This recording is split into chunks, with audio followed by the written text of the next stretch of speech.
The sponsor of this episode is Gershon of GP Snakes. Gershon is a ball python breeder, and he is an awesome advocate for a sense of community in the ball python hobby. I am a lucky and honored customer of Gershon's, where I purchased these beautiful clown head albinos. Gershon is the host of Under 1,000 Pod that airs every Friday at 7 p.m. Central Standard Time.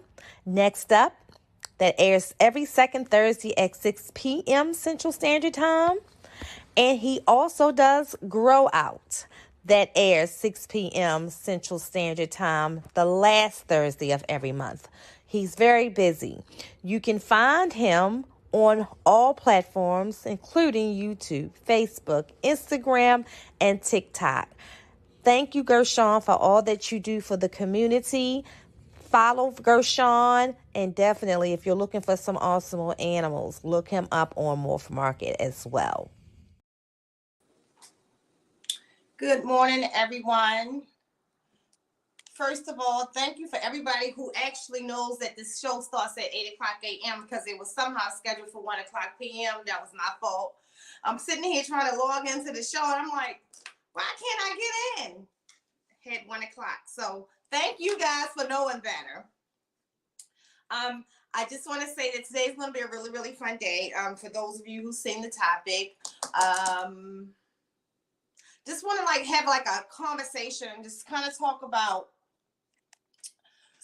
when I first got, I would say socially on the social media platforms with my reptiles and things like that. It was a struggle for me. And part of it was, although I still pretty much live a kind of, well, at that time, when I decided to go more social with this, I had an outgoing life. The reptile life part of it was always a private thing for me. And that's an old school thing.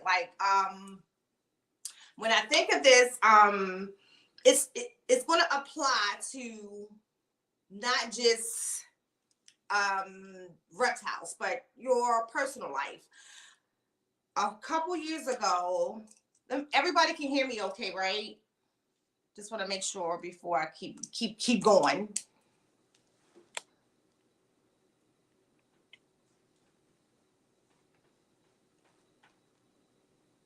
Elias, can you give me a thumbs up on Maki? Good morning, Holly or Jeremy. Okay, great. I just wanted to make sure.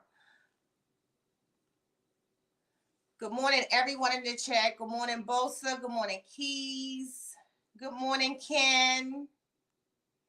Kara Shay. Good morning. Oh, I got to resend you that video, Kara Shay. Good morning, Angie. Angie, for this episode, I almost tortured them and made them watch 5 minutes of 357. Juicy got them crazy since nobody knew who it was last week. I sent that to Angie so Juicy can use it for her theme song. Hey, Candy. Good morning, sis.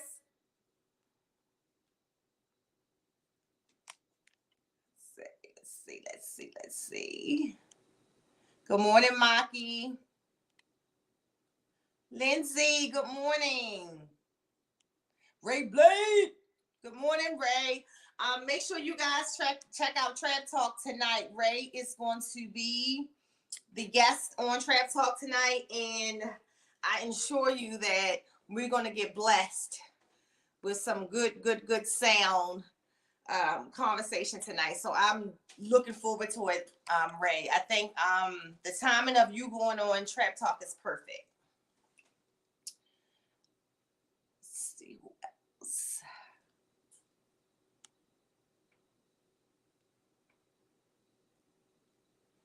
Just want to make sure I don't miss nobody before I get into this, because this is going to get kind of deep for me, but fun. Justin, good morning, Pike. Good morning, Levi. Good morning. Okay, so Maki Candy.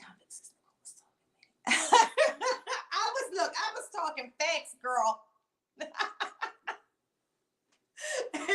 She's talking about, I said she was too short. She was so short. Asking how tall a King Cobra was. First of all, let me just say, if you guys missed Reptiles and Cocktails this past week, it's insane. Shout out to everybody who tapped in from South Africa, and shout out to the family in South Africa, because you don't have to tell them to like, share, and subscribe. That video has, in just a day, became my most viewed video for the entire year, y'all. For the entire year. And the only difference between that video and all the other, 48, is that we went over to South Africa and we interviewed Denzel, and it was amazing. I mean, I knew it would be. I have some more people, like I was saying, that I talked to a lot of other people outside of our immediate community and the United States. I'm leery sometimes to do the interviews with them. Not leery, but I just need to make sure that everyone has the perfect setup, because, we are spoiled in America. We could be at Starbucks and we have internet, So a lot has advanced. So Denzel kind of hit me to that, and we can do that more now, right? So stay tuned. I'm going to be bringing you some women from across seas, not just Africa, but even Australia, who are excellent reptile keepers, and some of them are either going to be breeders that I've known for years or recently met through my social media, which that's what I love about my platform. So we're going to talk about those of you who may want to get into YouTube, maybe not the podcasting, because God, there's so many of us out there now, right? But even if it's podcasting, right? But I'm just saying, whatever it is, understand it opens you up to the world. So if you have information, gifts, talents that can help other people, it opens you up to the world. People have reached out to me from places I've never know existed. I'm like, where's that? Help me out, educate me. But then I ended up bonding with them because I might have an animal that is very indigenous to their particular country. So I try to build those relationships. I am, as Ray would say, I'm a very guarded person. So because I'm so guarded, especially through the internet, especially if you got a name that, and no offense, that is very different from people in the United States. A lot of scams happen from people who doing things across seas. I'm hesitant, so I'll go through your page. If I don't see animals, I won't respond. If I don't see what the connection is, or if you send one word, I don't respond. And that's to protect myself and my family. That's with anybody. And I encourage you guys to be leery of what you accept, even though you're a social media influencer or whatever. People know that sometimes that's the easiest way to fraud a person, is because you're a public figure, or, they know that typically you're going to respond because of what we do. So just be a little guarded in that way. But I'm a very guarded person, and so I'm comfortable, and then unguarded. So you guys get the genuine me, because I'm very unguarded with everybody in this chat. I'm very comfortable with the people who are consistent here. When new people come in, they pretty much gravitate to you guys, to your energy. So if someone taps into here and they don't like the positivity and the energy in the chat that you guys exude, then this wouldn't be the podcast, and they'll find another one. And that's okay with your girl, right? But I hope that sometimes people tap in and, maybe not having such a good day. That's why this podcast started, for Monday morning. Mondays used to be the day, y'all, that I hated going back to work.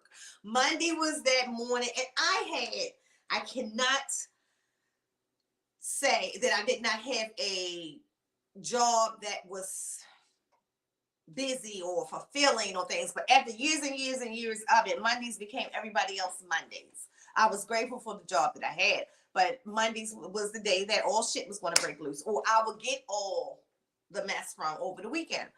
And I hated it. And so when Keys suggested, so now that you got all this free time on your hand, and you should do, add another podcast. And I was like, that's a great idea. And when I brainstormed about it, because I thought about it before, I just didn't have the time. When I brainstormed about it, I wanted to do something that will lift people on the worst day of the week for me, and that was Mondays for me. So I hope do this for you guys sometimes. During the Monday mornings and during the week, because I will tell you that's why I did it, and that's what I always want, whether it's Reptiles or Cocktails or Two Peas in a Podcast, that you leave here. Like, I love when people message me immediately after a podcast and talk about how much fun they had, how much they learned. Or new people may be like, hey, I was watching, because if you don't comment here, let me just say this, if you don't comment here, I don't know you here. So just say hi. You don't have to be a social person if you're not. I know a lot of us are introverts. But just say hi, put a hand up, emoji up, so people will recognize your name as well, because that's also a way of, hey, Dre, that's also a way of me receiving it. So, to get into the topic, I wanted to talk about old school, new school, no school rule. And if you know, that's like that's an old school rap song too. That's an old school verse. And in saying that, that's something that we've experienced in all of our lives. So I read a book, and it was called Not Everyone Gets a Trophy. And I read the book about 4 years ago. And it was a book to help, because being in my job was in property management, real estate. For so many years, you start to see the workplace change, right? So I had a lot of the people that worked for me who used to be my age, or I would say older, shifted to me now, managing on all levels, not just entry level, but even on the corporate position levels, managing people who were millennials, who were much younger.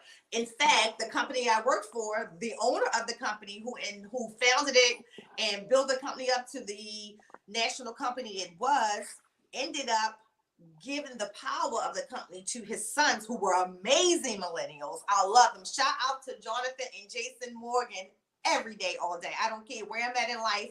I will always feel that way about the Morgans. I will always feel that way about the Morgans and everything they've done for me and my family. I don't care how bad of a day I ever had at work or anything.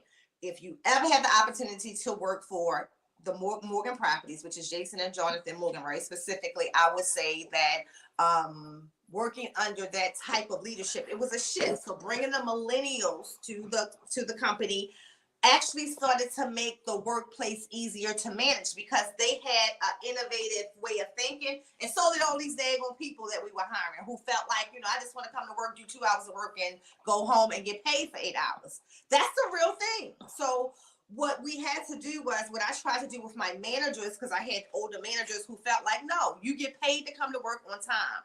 You get paid to do what you're supposed to do, and you get paid to give your best and then get a paycheck, just like I did. This is the line I used to always hear: when I didn't even get paid for my overtime when I worked. Okay, so labor laws shitted us back in the day. So I could just evolve with the team. Everybody couldn't do that. And that's why I can sit here with you guys. Most of you are much younger than me. But one of the things that I always try to do, and even having a daughter who, of course, is a millennial, trying to be, and a son who's a millennial, trying to be open to a new way of thinking. And I think that applies into the reptile community as well. Because the hardest part for me when I got back into this was all this internet stuff. People commenting and people trying to tell you how to raise your animals. People assuming that, because they own a certain type of animal, that they're supposed to know everything about the animal just because they bought it. One of the things I love about herping and the reptile hobby and the people from years ago is that one of the major differences is that there was no social media, and they spent their life, invested their lives into flying into other countries to learn about animals that we knew nothing about. So for me, I'm always have that respect for the old school herping, like the old school Tom Crutchfields, no matter how I think that some people still need to evolve. The Kevin McCurleys, the Pete Calls, like all of those people, I'm going to always respect them. Even though I don't always agree with their positioning of how animals should be cared for today, based on the evolution and things that we saw. I am capable as a human being to say, okay, we did it this way, but dang, the new generation is showing us a better way or a elevated way to do it. And I love that. And that was the same thing in my workplace. I used to always let my managers make their own decisions. And either you're going to live by it or you're going to die by it, but it's your decision. You can ask me, if you come to me, you come to me with your solution. So I always say, so what do you want from me? Do you want me to tell you what to do? Because if I'm telling you what to do, then you're not a manager. And I want you to always have the power to be a manager, right? But tell me what you want to do, and I'm going to say what I think will be the best decision, but you go with your gut, because if you go with your gut, and it all goes right, you get credit for it. If you go with your gut and it all goes wrong, you'll learn from it. For me, I was never going to judge you either way. If you made it, I just want you to make a damn decision. That's what I wanted them to do. Make a decision. And then you'll learn from it like I did, or you'll do something amazing. And a lot of times my managers did things amazing. Like they did things that I used to always tell people when they would call the corporate office. She did what? He did what? Oh, they did way more than I would have done. They did that? Oh my God. I would sometimes call my managers like, girl, you went out and did this. And they would do amazing things that I wouldn't even elevate to do.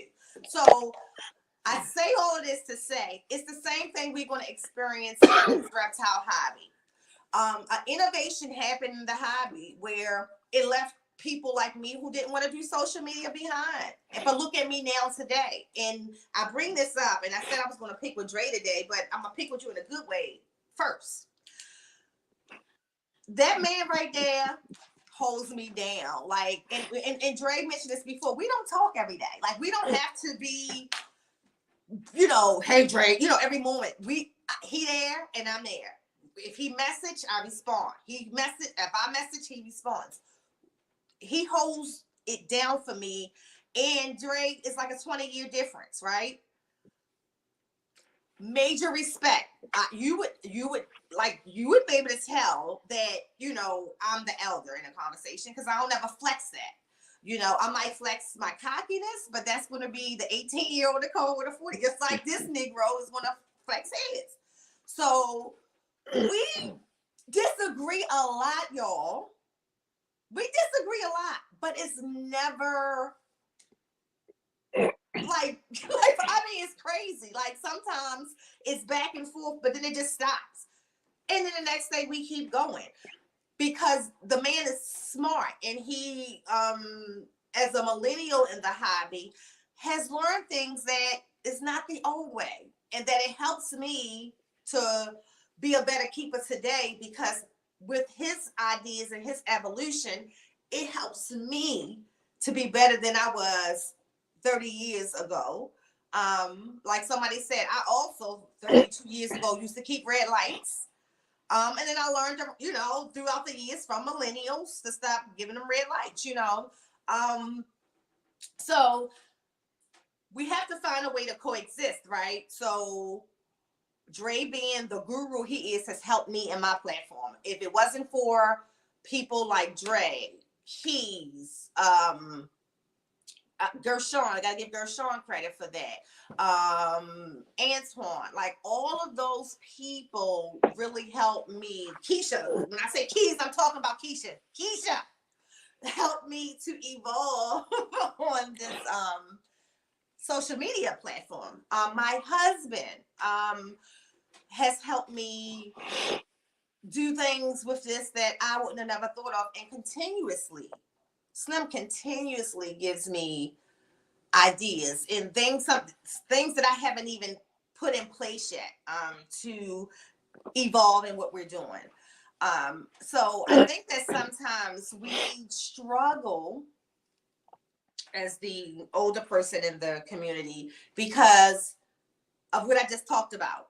The newer people has come in and they done it faster. Just like I was talking about, the people who want to come in, work 4 hours, go home, get an 8 hour. And I was like that as a manager. I was like, look, I don't care what you do, where you at. As long as the work get done, like I'm not checking for you all like that. I'm not sitting in my parking lots to see if you show up to work on time. None of that. I had a mutual respect with my team that I trust you. I trust you. Now, if you betray that trust, you can't work for me. That's the line we going on. We now going through disciplinary actions to get you the hell away from me, because I can't have you working for me if I can't trust you. It doesn't mean that they had to always agree, right? I had employees who literally Carrie, Lord Jesus, Carrie was Trinidadian. Me and Carrie, people thought me and Carrie were not best friends, but people used to always think that she was the one that I was the closest to. It was because we had respect. She was the one that I would communicate with, because I knew she would always tell me the truth. And I knew that she would always spew out what she really felt. And that helped all the rest of my team. So, however, some of them conversations, because, if anybody in the chat from the islands, y'all already know that when y'all upset and y'all go off, this is a whole other type of conversation. You don't care. But I would say, as a superior, I always felt like this is how you feel, and I listened, and I never held that against them. Same thing in this reptile hobby.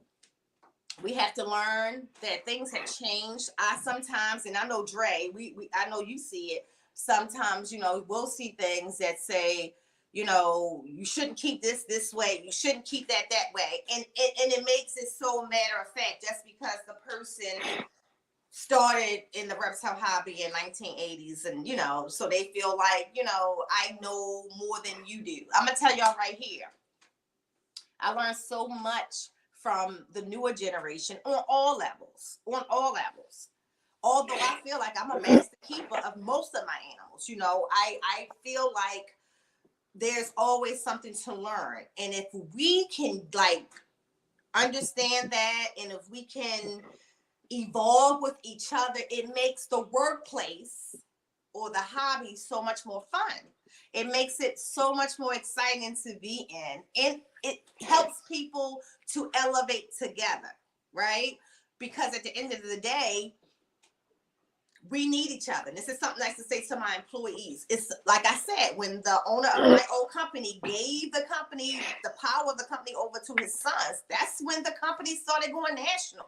Millennials got some qualities in them that you need on your side. You don't want to piss them all the way off, because they got that part of a drive that we used to pursue 1 degree, right? Millennials will pursue 6.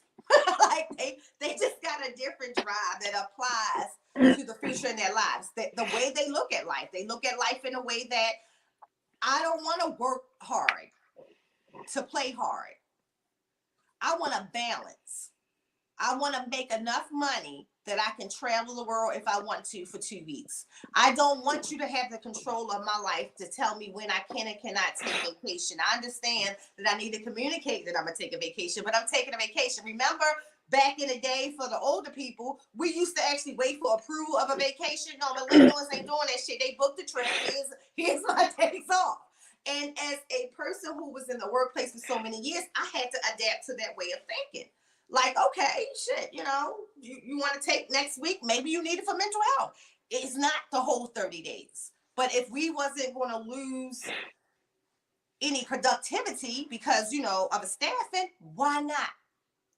Why not let somebody flourish? Why not let somebody do what makes them happy? Why not let somebody do what makes them genuine, right? Even though if it's something that I may not do or you may not do, to enjoy what they're doing in their world, on their platform. That's it. And so I think that as a hobbyist who's been doing this for some time, I have to say, if I did not understand that Curtis Blow is no longer a hot rapper, you know what I mean? That is one of them young somethings. I don't know, all these young things, one of them young somethings that I would not enjoy listening to the radio. And there are some young somethings who do have some really good music that applies to me as well.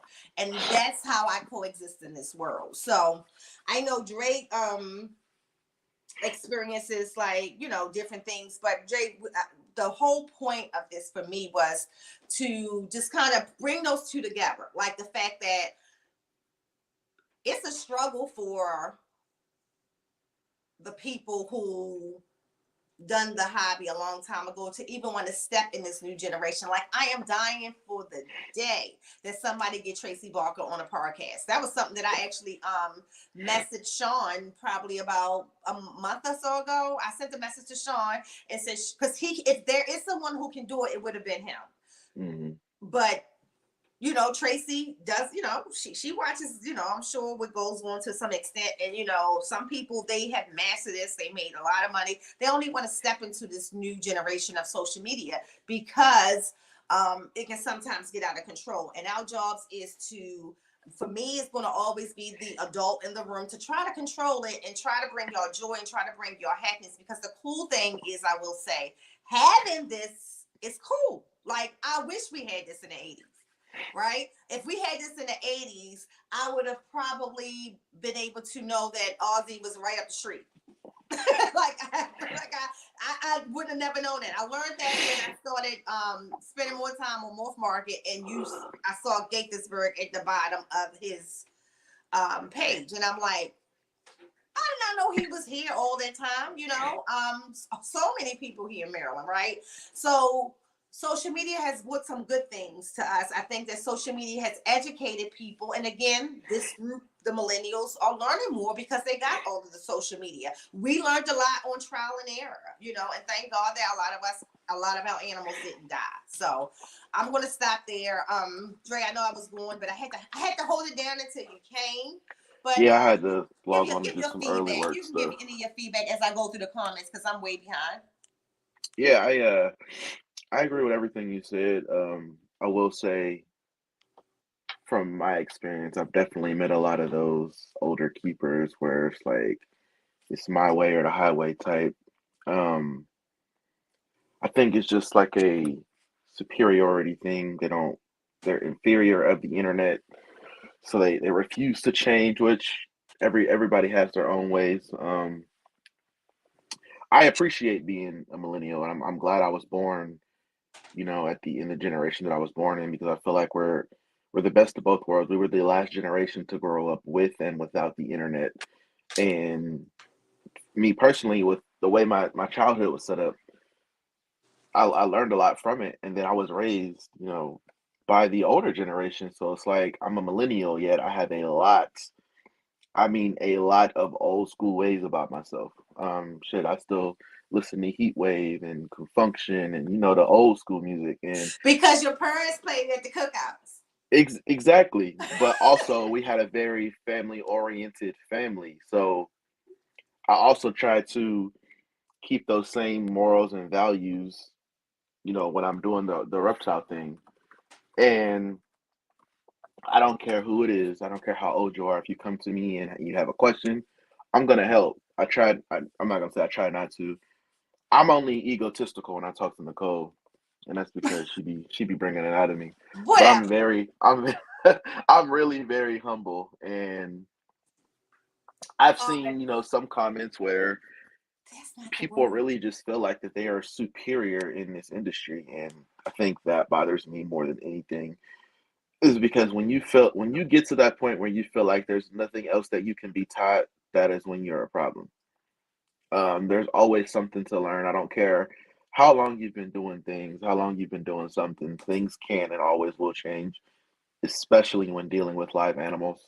As an example, a lot of older keepers just feel like their way is the way, and I don't think a lot of these keepers, older keepers at least, understand that their way worked, yes, but our way is working better now simply because we're dealing with generations upon generations of captive animals now. So we have to change how we're keeping them. Just like we've talked about before, we can't, especially living where we live, we can't keep animals. Even if I lived in Florida, and granted they had all their laws and everything, I don't know if I would keep certain animals outside. It's just too much of a worry for me. And I know a lot of people think that's the way to go, but there's wherever there's pros, there's definitely going to be cons. But I think ultimately we just need to figure out how to work better together. Because especially in these, I don't know if Facebook is savable. Honestly, these Facebook groups be getting out of hand. Just with how people are talked to and how things are operated, and I'll never understand it, which is why I stay out of them. Not for me. Well, I think part of But it is that Facebook also has that balance of more of the millennials, and your boomers and your, it's just more of that. Like older people use Facebook. They don't use that. Like you don't have to force me to do Instagram. Like right, older people use Facebook. I think yeah, I think Instagram is was obviously built, for that younger crowd because it's just some of the features that it has. You can do pictures, you can do stories. Now you can do notes, you can make reels. You add music and you doing all this extra stuff, which I think for our industry is dope because we can do so many different things to highlight the animal or bring attention to our pages and everything like that. But in the same token, if it's not used properly, it can also be a bad tool for people to spread misinformation. I mean, and that's just like Facebook. So Yep. I think it's just I'm not even gonna say a learning curve. People just need to. I'm not gonna say grow up. I think people just need to change and educate themselves. And that goes for both sides because I've also seen millennials that think they know everything, and I'm just like, well, wait a minute. Like, there's no way you've been doing this long enough to feel like that. And I know I joke and clown, but I would never ever feel like I know everything about any animal that I have.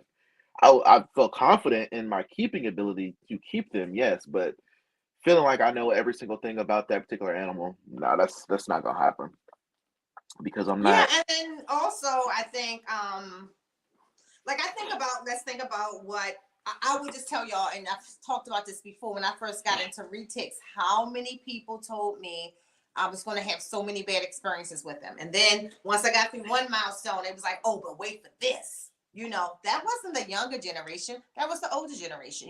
People who never, I think, as they were traveling to other countries and things like that. And I'll give you shout out to the show that they just did. Oh my God, oh my God, oh my God, oh my God. When they went over to Indonesia. Did you watch the video with Dave Kaufman If it when was he in the went over past, to Indonesia? Yeah, right. if it was So in the past week, I didn't get to see it. oh no, it was probably the last 10 days or so, but they went over Yeah, into Indonesia, him and Adam from Wiggins Reptiles. And they went into a cave in Bali. And not one, I mean, it's retics everywhere with bats, with they eat bats. So retics everywhere. So technically should be in food mode. And not one of those retics reacted, even when Dave touched them.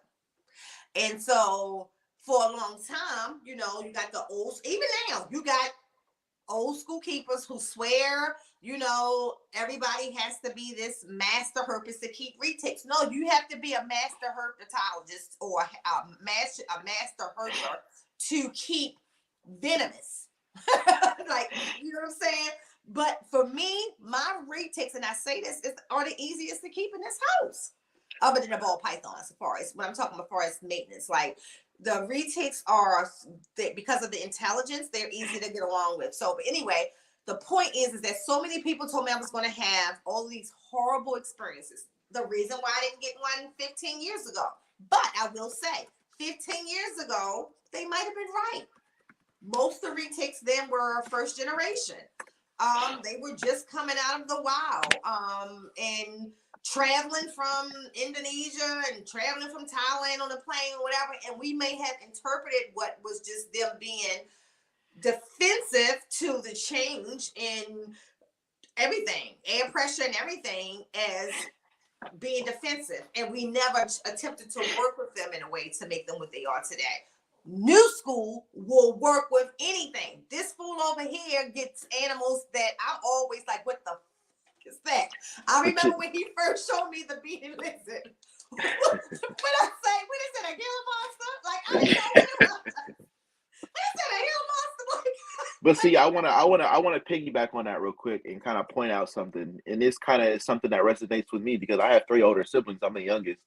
So with that being said, when it comes to me making decisions or operating a certain way, I got to watch three of my older siblings go through similar situations, and I could see, how it worked for them. I could see what they went through. I could see what I should and shouldn't do.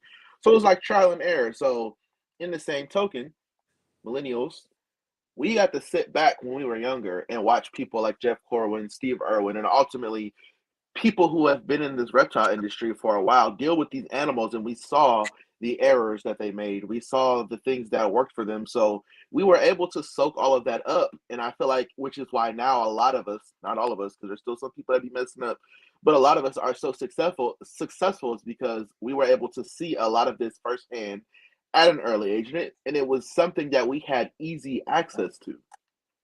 And then we could go outside. I was that kid. I would get done watching Jeff Corwin. I put on my best Australian accent and definitely go outside and see what I could catch or find because that was stuff that I was passionate about. And then now that I'm old enough to be able to implement it in my own way, I can pull things from everything that I saw growing up. I could pull the best of what I liked or the best of what I thought was, helpful and implement that into what I'm doing. And it definitely helps. It definitely does teach you a lot, but again, you can't be too comfortable and you think that you know everything. Exactly.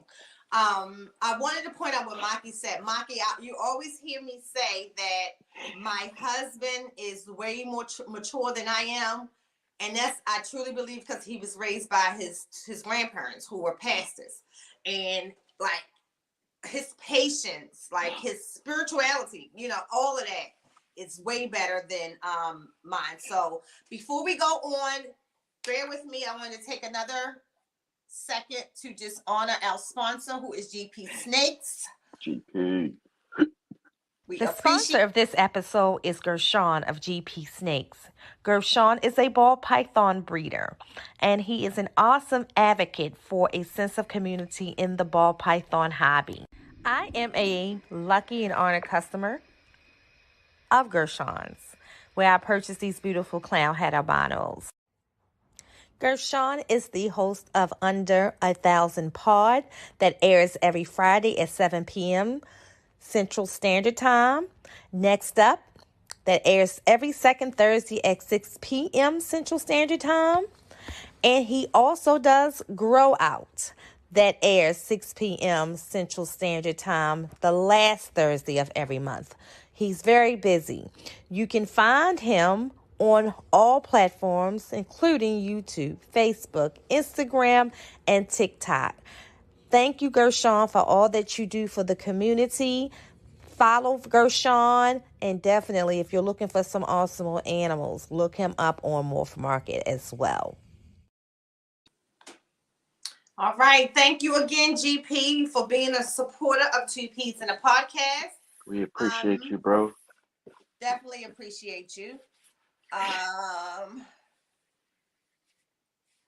Right. So here we go. Maki, go ahead, girl. You reading my notes.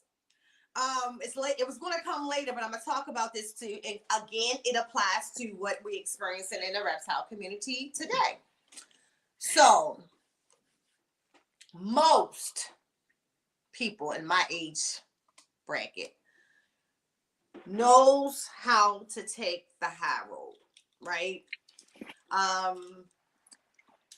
I will tell you, professionally, I'm better than that than personally. Personally, I normally want to take the low road, the fast road, the dirt road, the country road. I want to get there quick. And my husband is the one that was like, He brings everything in perspective. So I can understand, and again, too, it comes from years of managing people when you manage a multitude of personalities on all different levels, because you also got to manage the people who manage you too, you can learn how to be non-reactive. It's great reptile keepers are typically good at being non-reactive. Great reptile keepers are normally good at being non-reactive.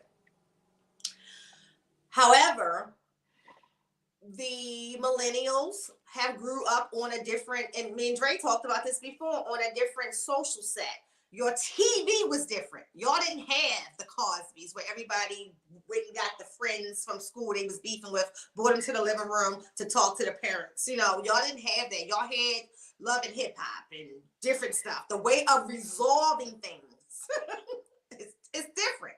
It's something that I say to people all the time. I was never pressed to carry my gun in my 20s. I was never pressed in my 30s. But the world changed when I hit my 40s. And I need to be locked and loaded. And so for me, that goes with that now those my children who had children are now having children. You know what I'm saying? My mother's children had children. My mother's children had children. And now they're adults and they don't act like we do. Well, give you an example. Gangsters back in the day did not shoot kids and women. Muslims. That's what number one rules. That's why when the plane went down, and anybody who worked with me on September 11th, and the first thing someone said was, "Oh my God, those Muslims." I said, Muslims by the word, by the hadith, will not kill women and children. They were fanaticals. You cannot call them the same. And it's just like if you have a person who's over Christian, you have some Nazi people who are like that. They really believe in Christ. They really do believe that the world in Christ was built around them. So that's why they are the way that they are. So again, understanding like people's mindset from where they come from. People only know what they're taught. So millennials are very reactive because they grew up in a way that they had to be. I would have never been grown. Most of us in my age bracket was raised with two parents, a mother and a father, whether they liked each other or not. You were raised in a household with a mother and father. And we was raised in situations where we wouldn't have known if our mother and father didn't like each other because they kept those conversations amongst themselves.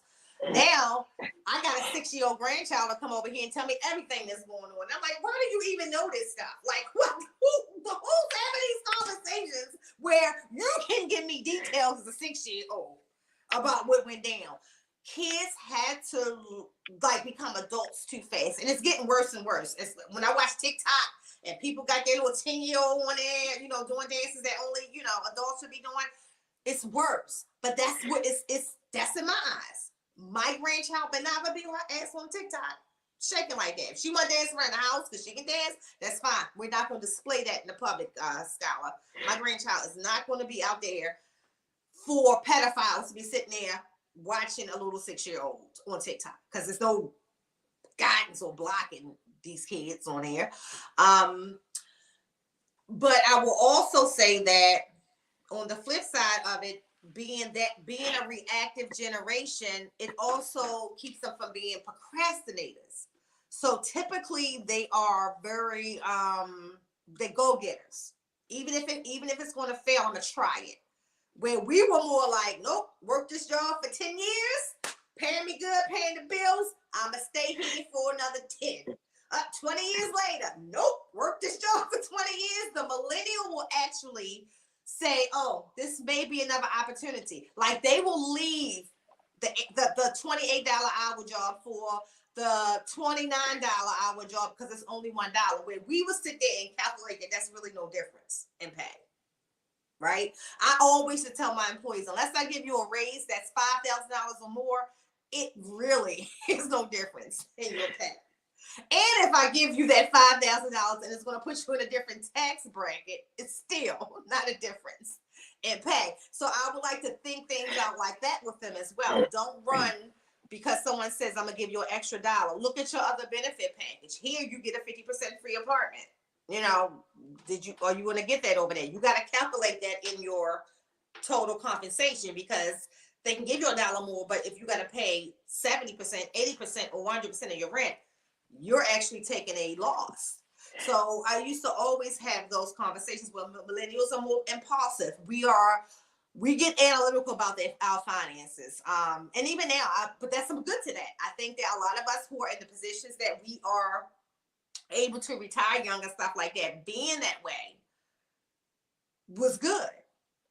You know, millennials, unless they're investors, may not be in that position when they get 49, 50 years old. The good part is most millennials talk their stuff about investments as well. Some of the most successful people I'm meeting in real estate are millennials. They're not older people. And that's just because they're risk takers. They're willing to try. They're willing to send that email and take a denial. They're willing to send Jay-Z emails requesting his investment, an investment opportunity for them. They're able to do that, right? We wasn't doing that. Like in my head, I'm not just emailing Jay-Z. First of all, in my age range, you're not, we're just not trying to give you that honor anyway. But if you are that type of person, that's how you actually get your benefits. That's how you get those investors. Those people who hustle in that way, that's how they get everything that they need to be successful. So again, we need each other. We need the old school. We need the new school. We need to understand, because we were born in the 70s, we don't know it all. In fact, I would tell you that if you were born in the 70s, such as myself, you have a lot to learn, because the world has changed drastically. So you throwing around this millennial word here. We not all the same. So I would say, so again, you all to some extent. No, you're not. Like you have pockets. Like I had an employee. Her name was Heather, because she raised a deaf mother. The girl was cut different. Like her work ethics and everything was cut different. So she was a quick promoter in the company, quick promotion in the company. No, you're not all the same, but by far and as a group, you are. It's like a certain characteristics just on how you were raised. Like I'll give you an example. You're one of the very few, statistically, who was raised in a household with your mother and father. And yeah, I also got my ass beat for things that I wasn't supposed to do. And I know millennial people who are millennials, they was born in like 94, 95, 96. And it's like their parents are the same age as my parents, but they were raised completely different. Yep. And it's just like, I just look around sometimes like, what the fuck? Like, I understand everybody has different parenting styles, but there's just certain things that's just like, why is that acceptable? Because who you raise is eventually going to raise someone else. And I think that's where these generational curses come in. I don't even call it generational curses, just the family being too lazy to correct the shit, honestly. But it just makes me look around like, what the hell? But in the same token, there's things about the older generation that also shaped the millennials on why they are the way they are with certain things. Like you said, we will watch the older generation sit at a job that they hate versus millennials. It's just like, you know what? It ain't doing nothing for me. I'm out. And at least for me, because I've done that, at least for me, it ain't about the money. It's about if I'm happy with it. It's about the mental stability and where I see myself going in the future. So I think as long as I think with millennials, we're impulsive, but it doesn't take us as long to make that decision because we've thought about it or we've been feeling a certain way for so long. So once it's time to be out, it's time to be out. But I definitely think, old school, new school. I definitely think that there's pros on both ends. There's cons on both ends. And speaking reptiles now specifically, I think if we could all literally just, and I know there's way too much ego in the reptile community for this to even happen, but if we were able to just all band together and actually work together and not, fight and bicker with each other and telling people who to and who not to follow, who to and who not to support, maybe we could get something done with U.S. Art. Maybe we'd be able to keep our reptiles because they just popped up another one in Washington, and here we are, we arguing with each other.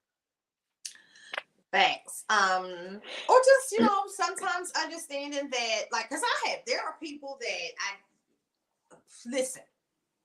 One of the new age things that I love and I wish I could do is to live with, like, you know how some families can all live in one house?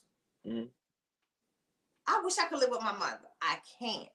So knowing that, I knew at 18, that was a goal. And my father used to always say, because my mother will always say, my rules, my house. And my father would be like, yep.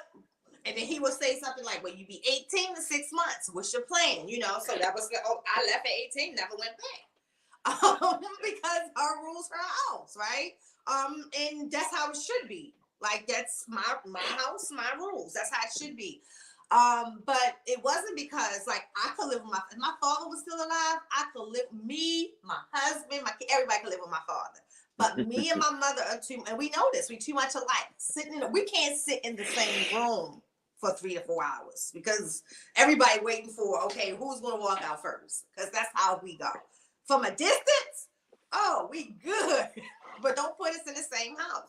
When you know that, just don't do it. So there are people that, I love my mom to death. I have a mom that right now, if I called her and say there's 15 girls in the driveway, you know, threatening me, my mother would drive 1 hour and 20 minutes down here to get to my house at 70 plus years old, but 72 years old, and that's gonna be my ride or die. You better believe it, and she gonna win. But we can't live in the same house, and you can have people that you love and love from a distance. Like, you don't have to hang out with them, but you can still be supportive. I'm like that. I have people that I choose not to express or extend my energy with. And when I get to that point, I can make myself distance without totally cutting them off. I have a best friend of 30 plus years. That things will never be the same with us, but I will never cut that person off. Ever. And that's on all levels. Sometimes it can be a situation where someone broke your trust. Right. And I used to always say, this is something that's in marriage. Like, when you're married for a long time, you got to understand that this person is this way because of how they was raised, and this person is this way because how they were raised. I was raised from a father who taught you to be honest at a fault. Just tell the truth. The truth will set you free. My father really meant that. No matter how bad you messed up, if you told the truth, the 100% truth, now there's going to be times that you might still get a punishment, but it wasn't going to be the punishment you was going to get. Right. So my dad, like, he was like founded on that. So even my grandkids, we're very honest because that's how we were taught. We honest about our feelings, our emotions. My father used to always say to my mother, let them say it, let them get it out. Just because you don't like to hear it don't mean that they can't say it. Or my father used to always hate when my mother would say, if you say, "Mom, can I?" and she said no, and then you would say, "Why?" and she would say, "Because I told you so." My father would be like, not for my kids. Just because you said so and because I told you so, it's not the answer. Tell them why. If you tell them the why, then they will tell you. And I'll never forget one of the conversations was, I wanted to go, my boyfriend at the time. Now, he was someone who came around my house all the time. So why can't I go to the party at Troy's house? He lived in Woodlawn. And my mother kept saying, no. Why? Then my father said, tell her the why. Because I didn't understand. I'm zapping out at this particular point. Like, I don't get it.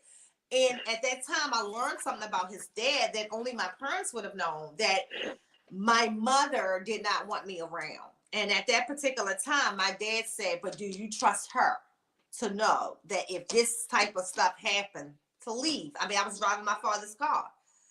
And she said, yes, I trust us. And my father said, then the answer is not no. Go ahead to the party, Nicole. Like, that's how, like, I loved having the two parents. And that's where I would say, like, the benefit is, like, sometimes your parents could disagree and you didn't always know that. You know what I'm saying? Like, you just felt like both of them was against you. Like, because one came out and say no, but they talked about it and the other one didn't agree. My father and mother always let us know where they were. Now, sometimes my father would say, well, just do what your mother said, you know, but if it was something where he felt like her reason for it wasn't right, then let's have a conversation and make it, you know, make it right. But if you couldn't make it right, then your answer couldn't be no. And we're still like that, all of us. If you ever sat in a room with all of my siblings, all of us have a daggone opinion because my father allowed it. She ain't lying.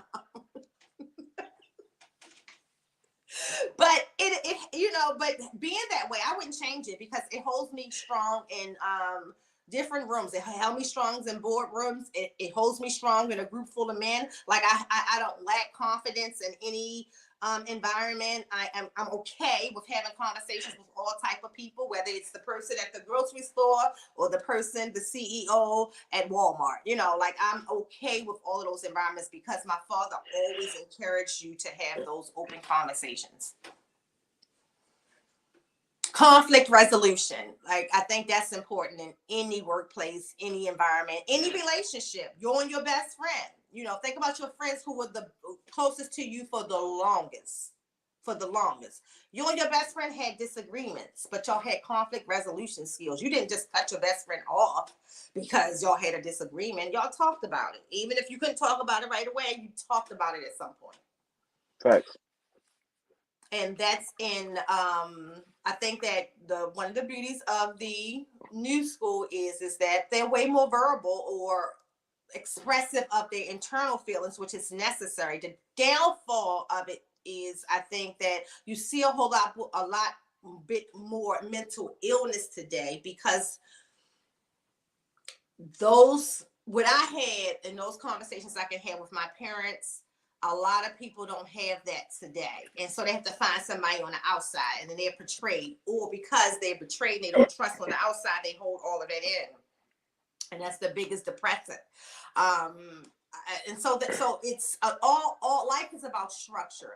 Life is about order. You will always hear me say, do it in decency and order. Whatever it is you're going to do it in decency and order. Don't be shady about it, you know, and approach people head on. I think that's the best way to do things. Someone made a comment. I was on a live the other day. It was Cole's live, and he made a comment about the usual suspects. And he said, I love how y'all are. Y'all love each other. Y'all never have disagreements. Yeah, that's what y'all see. We disagree, but we disagree with love. I'm not going to come out here. None of us going to come out here blasting each other because we love each other. So we see that enough. Love. We see that enough in the reptile world. Yeah, I mean, and that's the thing. Like, even with me and Dre, we disagree. Like, but I ain't coming out here. You will never ever see it taken to social media. Listen. So the crazy thing that I do like about Nicole, whatever she got to say, she's gonna say to you. You know what I'm saying? And I learned quickly, if you sensitive, well, that's your fucking problem. You know what I'm saying? Because she's not gonna care. You know what I'm saying? But at the end of the day, you gotta respect people for who they are. And once you do that, it doesn't bother you. Because I know I can be an asshole too. But in the same token, above all of that, we have chill out. Above all that, we have great conversation and we're able to still get things done above anything else. And like I said, there's been times before the podcast, there was one moment we was talking almost every day on Messenger. Girl got my number, but will call me on Messenger. And then we wouldn't talk for 2-3 weeks at a time, but it was always like she said, I'm there, she there, and that was it. We would just pick up where we left off like nothing happened. And like nothing happened, like ain't nothing. Or if somebody do something, like if something is bothering me, or I see something that may affect him or something like that, like we communicate quickly on stuff like that. But we understand that each other has different lives. And Dre, like, I respect the fact that he does a lot social media wise, like on a level that I mean, I'm trying. I get better and better. I be doing different stuff and trying, but for me as an old school person, it's that whole, like, I get tired of seeing myself. So like, if you just like post the reel here, post this here, post that there, like all of that just makes me feel like, damn, I'm tired of seeing you, girl. You know what I'm saying? So that's how I feel. But I understand in this new generation, that's what you have to do. And so, you know, I have to adapt. So Dre breaks down the analytics all the time. Keys is really good with sharing it as well. I look at my analytics and, you know, the stuff works. And I think that if you want to be effective in today's world, you have to find your niche, right? Like I love all of the most of the podcast shows out there. And what I mean by love, I watch them. There's others that it's not that there's no love. I just don't watch them. It's not my thing. And that's okay. That's okay. But the ones that I actually enjoy, whether it's the people of the chat, whether it's the guests, because there are some shows I show up for because I love the guests. What I do like is, and I want everybody to hear, it's a lot of podcasts, but there's none of them are the same.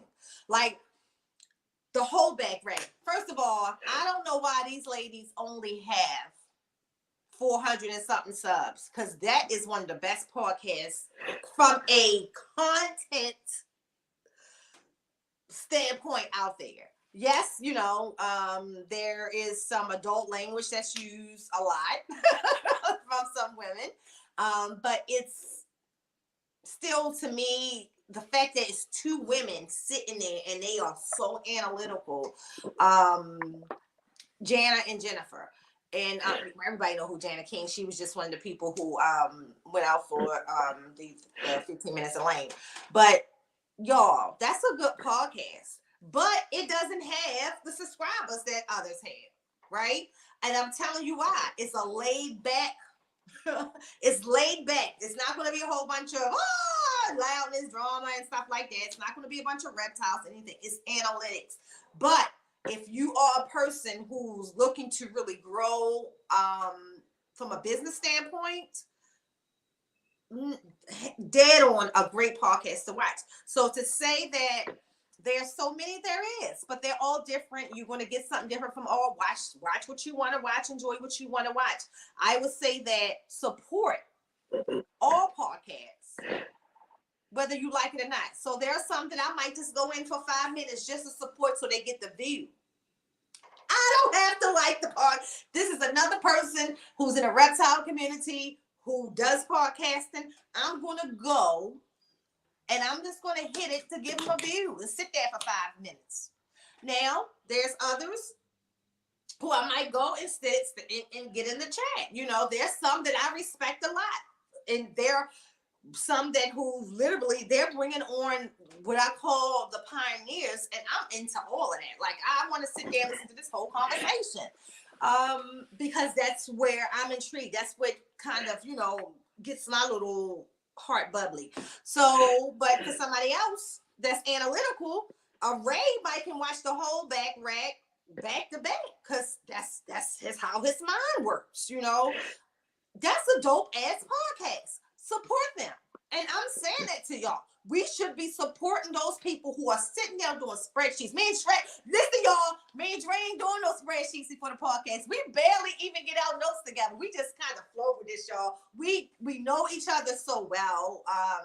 We talk enough to know where we stand on certain platforms. I can come up with a subject, he can come up with a subject, and we already know coming into the podcast what position we're going to take on it because we know how each other think. But for people who are prepping to give y'all this information, like doing analyticals, calculating all of that, man, we got to give people like that more support in the hobby. And that's one thing I did want to make sure I address today. Because when I see a podcast like that who's been on for the time that they have, they should definitely have as much love. If it's not, like, even if the numbers and the analytics is not your thing, if you're not in the breeding side. But if you're on the breeding side, you should be watching whole back rat. I'm just going to say that. If you're just a keeper, maybe not. Stay out of grown folks. Let's see. I'm gonna go to the chat before we end this. The world is soft as hell nowadays. No structure, no OGs. Yes, Wiz, absolutely. And that blames some of the parenting, because we went from where our parents made us to do chores to get things. And I'm guilty of it with my grandkids. I wasn't like this with my children at all, but my grandkids, my granddaughter's iPhone is better than mine, because that's what she wanted for her 5th birthday. Just saying. My kids had asked for that. You ain't getting no damn iPhone until you get a job, would have been my answer. But my grandkids, listen, the only reason why my grandson couldn't tell me, Grandma, I want a G-Wagon, is because the law would get me. But if a little boy could drive, he said, Grandma, I want a G-Wagon, I'll be trying to finance one, y'all. Man, listen, I witnessed it yesterday. My daughter's birthday. I'm watching her open these gifts, and I'm just like, so what the fuck is this? Where all this shit going? Ain't no way. Yeah, I mean, and so, but that's what happens. So we also raised a generation of kids that we just think the world just going to give them to them. We weren't raised like that. Our parents made us work for everything. We at 14 had to go to work for summer school, the blue chip in programs. So y'all had some of these millennial parents don't know how to use the word no. Yep. Or you don't make them do anything for it. You don't get a reward. The boy who shot his mother, the 10-year-old, over the Xbox. I mean, like who would think? My mother, you tried to shoot my mother at 10, it would have been a shootout. Listen, when I tell y'all I used to get my ass beat, I got my ass beat. There was just, even now to this day at 30, there's certain things and I'm just like, I would never. My dad is 55 years old.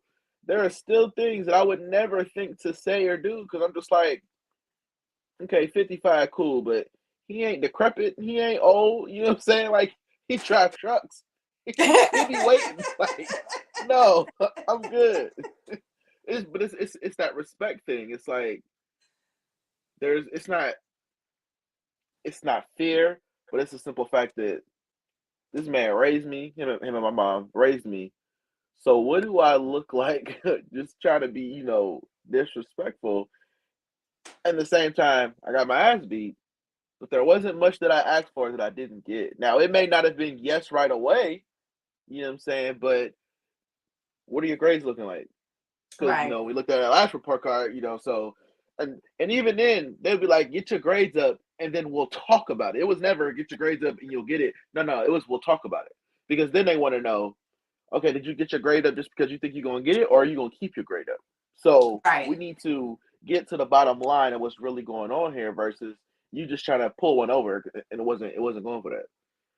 So, yeah. Yeah, I mean, I wanted to answer G's question. So, and just in a quick way, G, my plan is long-term holds for cash flow, and then I'm actually looking into what I would like is to actually, believe it or not, an outdoor gun range. I think that with all the increasing of the laws changing, where we are actually flexing our rights to our constitutional right to carry.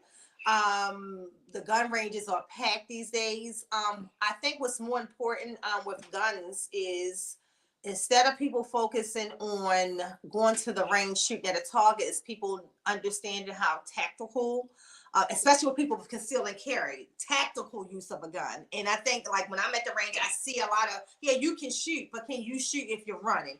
Can you shoot if you have to find concealment? What can you shoot if the gun jam? What are you going to do and how you going to move, how you clear that jam to shoot back? So I told my husband that I want to find land in Maryland, which would be conducive of us being able to create some type of outdoor gun range. So that's one of my real estate opportunities that I want to do over the next 2 years. But for the most, once the market finds its place and it's not so unstable, we're looking at long-term holds.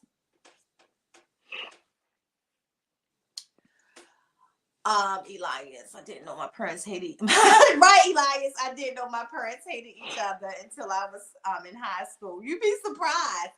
And then even like as you get older and you listen to like certain stories and then you go back thinking about when you was a child and then it all makes sense. Like, oh wow, I did not know that Uncle so and so and so and so wasn't really together. It just looked like every time we came Man, around, listen, given that they you were. get old enough, to hear that family tea. You be like, Yeah, I mean that stuff be deep. it start making sense. You be like, oh, That's why so and so don't like so and so, or that's why so and so look like so and so. It'd be a lot. Like I didn't even know that back then. A lot of parents actually like. I don't like to use the word prostitute because it was just something they did back in the day. But they will hold their daughters for the soldiers way back in the 30s and 40s. So when the soldiers would come to die, yeah, they would have that's how the mother and the fathers paid their bills. Their daughters were like escorts for the soldiers. And they wouldn't necessarily be grown. And like knowing, I learned this with Michael's family because like it was a thing in their family because they lived in DC. So they right here by Fort Washington. I ain't never heard of such. I'm like, what? Like, yeah. So it's intriguing when you listening to some of the old people stuff. G said we got too many hustles. We got to. You can't count on this world. You can't have one. Shoot. You can't count on this world like we could. You couldn't count on I can't wait until get this age and have this kind of money. I always joke about how many people like say I can't wait till I make 150,000. I can't wait till I make 200,000. And that shit don't mean nothing today. Like nothing. Not with these prices. Shit, you seen the price of eggs? I was like, right. Well, or the taxes on it. Like, so if you make $200,000, for example, your tax at a level of 43%. So that 200,000, if you compare it to the person that only makes $90,000, they actually bring home more money than you. Listen, the Gila monster and Be the Lizard about to be sharing them damn quail eggs. I ain't paying no $8 a carton. Here's a piece. You know what I'm saying? We about to be rationing around this bitch. It's too funny. I would be utterly miserable if I lived with my family. Tammy, hey, look, I love the fact that some people can do it because it's a great way to save and travel the world, all of that. But if I live with my family, it would have to be one big compound, but separate buildings. That's it. Yes, like I love people who can do it. And I'm talking immediate family. I can't do my whole family. Yeah. Well, see, like I said, I couldn't even live with my mother. So, woo, child, I feel you, sis. I love my mommy, but that lady tests my no. more than anyone. But she always the first to have my baby. Read that right, Nicole. Read that right. She said, "I love my mammy because she got to be extra." Oh, she got to be extra. That's that Texas. That's that Texas in her. Child. If I had the bread, I would definitely put Mom City in her own spot on my property, my boys in their own spots, but have it all right in the same area. So just what you said, Dre. We had said the same thing. Awesome show, you two. Thank you. Look, I never know if it's Jeremy or Holly, so we just say both. Or that's Jolly's. Like I love when they say Jolly. Thank you either way. Thank you so much. I gotta go. I tell you what, Nicole, before I even think about moving my family in, I gotta make sure my big ass reptile building is up first. Wait a minute. Hold on. We gotta place for the snakes first. Listen, you know what I'm saying? I'm having like a big ass reptile structure. It's gonna be big ass cages. And then what we got left over, we might put like some little like tiny homes or some shit in there,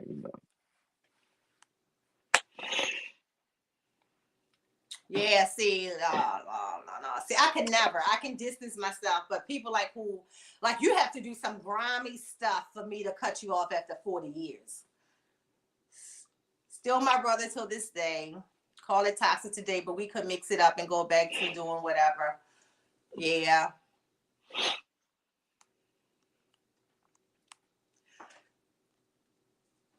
We keep it squashing it behind closed doors. Yep. How it's supposed to be. Exactly. but I'd rather you tell me what's up. So honesty is always appreciated. Like that's the thing. And that's my thing. Just don't lie. In fact, you get the best of me. Like, so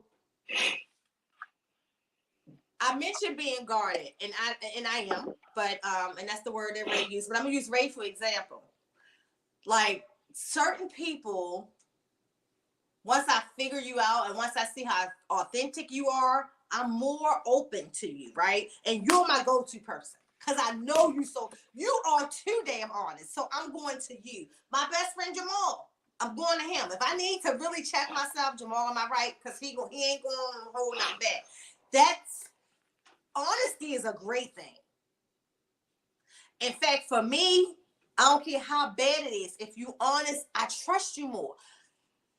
It could be the worst thing you can tell me, but because you, like, I'm impressed. You ever had somebody, you ask them a question, they like, damn, yeah.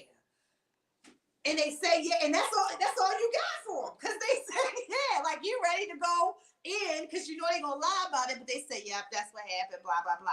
That's me. You give me the honesty, then we can talk everything from there. But if that's my toxic trait. I'm the type of person, I ain't gonna come talk to you about shit. I just remove myself from the situation. That is probably the one thing that I feel like I should work on, but I'm so focused on myself, I don't give a fuck. But it's like, it ain't like just anything. It's literally you do some truly fucked up shit where you know it's fucked up too. right. As an adult, I don't think I need to tell you what you did wrong. So I'm not about to come explain it. I'm not about to beef with you. We can just understand that we're just going to let this situation be what it is. I'm going to remove myself. I wish the best for you, and that's just it. Because if you do something so fucked up, I don't want to talk to you about it. We don't need to hash something out. I'm just going to let it go. I remove myself from it, and I move on. That's it. Ken Gershon definitely has more than 1,000.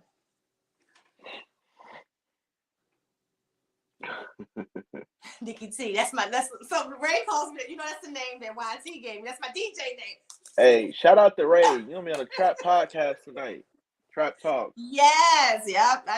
Ray is gonna be on. That's gonna be a I'm good gonna be one. in there. I'm gonna just be in think there that for sure. all jokes aside, Ray is such a good communicator, and I think that, like I said, it's just the timing is perfect. Excited for that one. Hold back rack is one of the best. Yes, Lindsay, you hear me? It is one of the best. Like, I mean, first of all, for me, it's the best for women out there, for sure. And I'm going to say that it might be the best from a content breeder lane, right? No, I can't. It's analytical. If you want to learn some stuff on the business side, and I don't want to compare it to anybody. There are people who out there who, that's what they doing, and that's what they look like they're doing, and they're good at it. Them girls are doing it. Like, I love it. I love it. I love it. I love it. The whole bring the spreadsheets up on the screen, and then as what I like is how they talking the things through, and people will ask a question. I'll give you an example, and they'll throw a new, let's say a new number into the equation, and right there, Jennifer just goes and plugs in a new number and brings up the new detail. I love the whole bag rag. Hey M-Tip.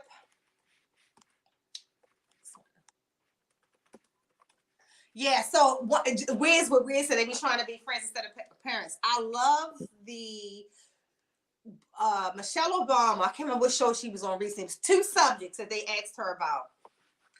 Kelly Rowland was talking about being friends with the child. She was like, no, you don't want to be their friends. And Michelle goes in on that. And it's a really cool excerpt of that show where she explains why you don't ever want to be friends there.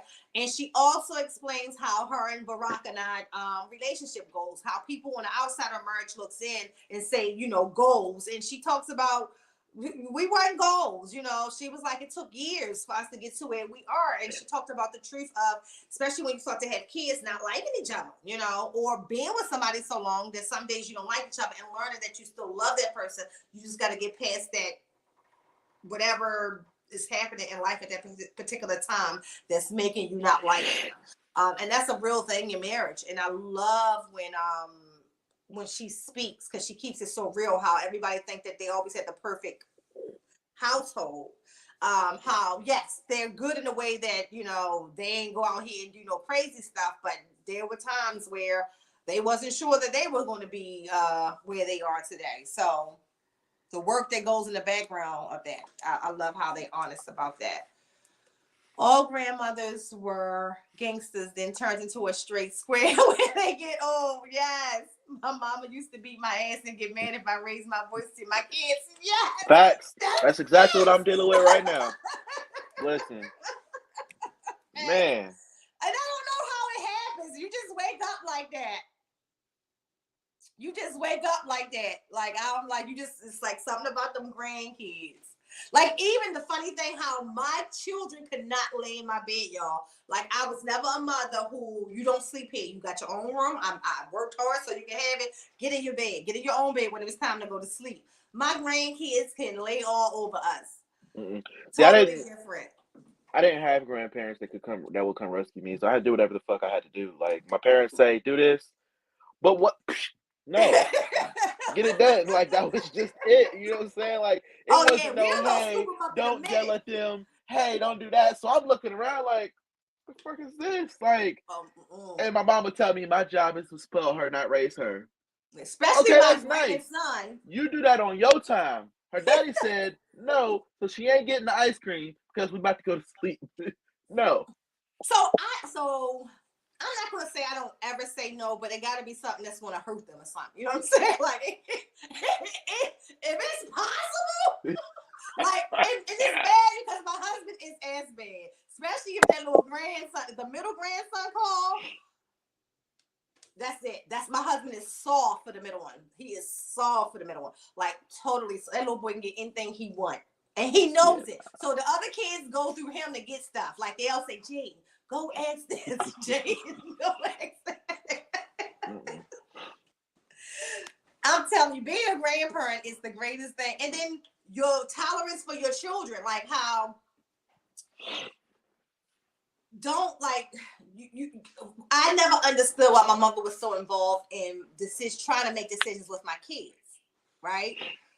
But now I do. I understand that better because I'm that, like, if I see something or say, I gotta say something. Like, I can't just say that's her children, that's her house or whatever. No, I asked the boy, what's your name? What's your first and your last name? I'm searching you right now. That's what I should have known on the crime search. I'm sorry. I can't wait. But I need to know. I can't wait. I'm staging. As soon as my daughter thinks she's going on a date, I'm staging my whole house with every gun I got. Just gonna be this one right here. I'm gonna be wearing my favorite pistol, and I can't wait. Yes, can't wait.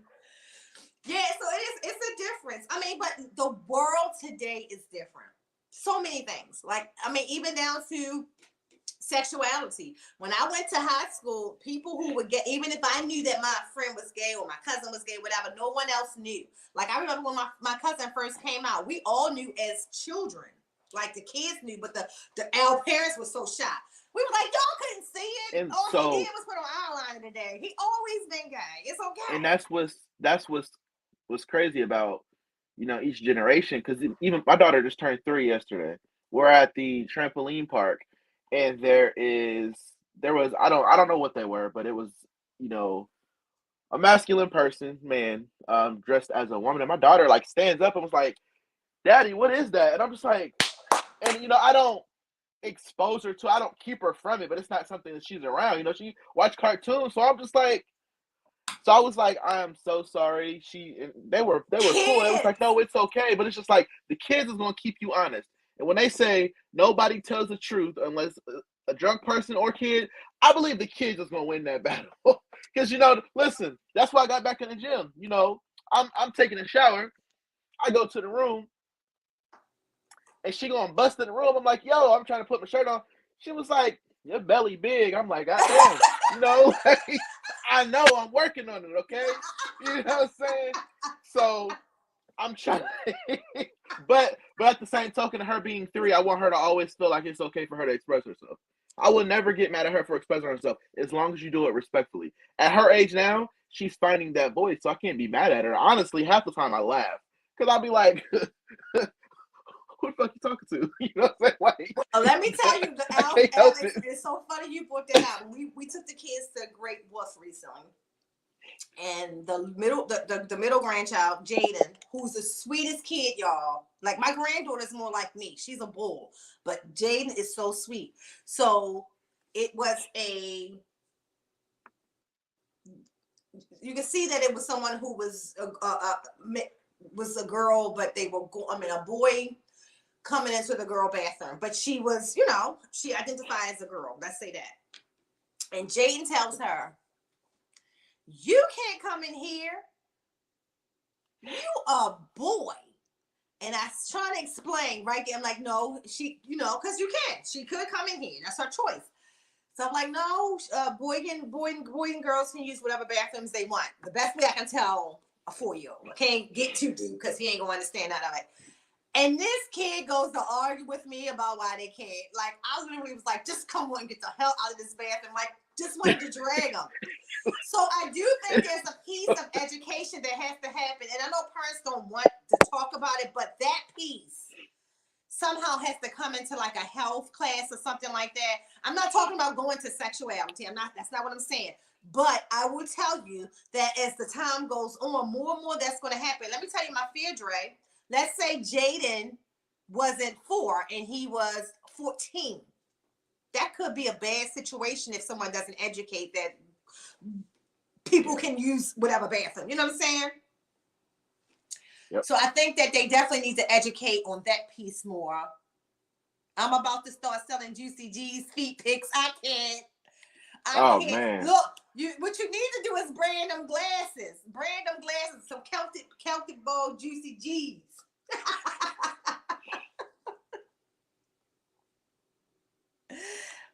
Yeah, my heart dropped when she like stood up. She got off the trampoline park and stood up on a sitting area and it was just like, "Daddy," and I was like, "I'm not her dad. I don't know this child," but she's literally. I can't claim her. Like, I'm like, "What are you doing, kid?" I remember my mom asked where you learned to cuss like that. I was like, really? Oh no. Every time my grandkids say a cuss word, they sound just like my mother. And in the way they say it, I know they heard it from my mother. My mother is a sailor. Like, I know. And the way she say certain things, like, you got that from, because they call my mother grandma and call me Pooh, although they know I'm their grandmother. It's so weird. But, like, when we grew up, I called my great-grandmother, but the kids today, I don't hear kids say great-grandma anymore. They just call both of them grandma. I call mine Granny, grandma and Granny. Oh, see, my great-grandmother, we literally called that's how we called the great-grandmother. Like, we didn't call her by name or nothing. We called her great-grandmother. Yeah, look, I would tell you, grandparenting is, if you think you love your children, like, for real, if you think that your children, like, made you feel a certain way, just imagine taking that feeling and multiplying it by 10. You would never, ever think that you can love any human being the way that you love your grandchild. Like, and I understand for people who don't have a grandchild yet, you're thinking, "Oh, I can't love anything more than my children." Oh, if you will kill your children for your grandchildren. You would take them out for your grandchildren for sure. Not a doubt, not a question. And until you experience it, and I just told somebody recently who became a grandmother, I said, "Now you see what I'm talking about." She's like, "I never could imagine." She said, "From the moment I held that baby, I knew exactly what you meant."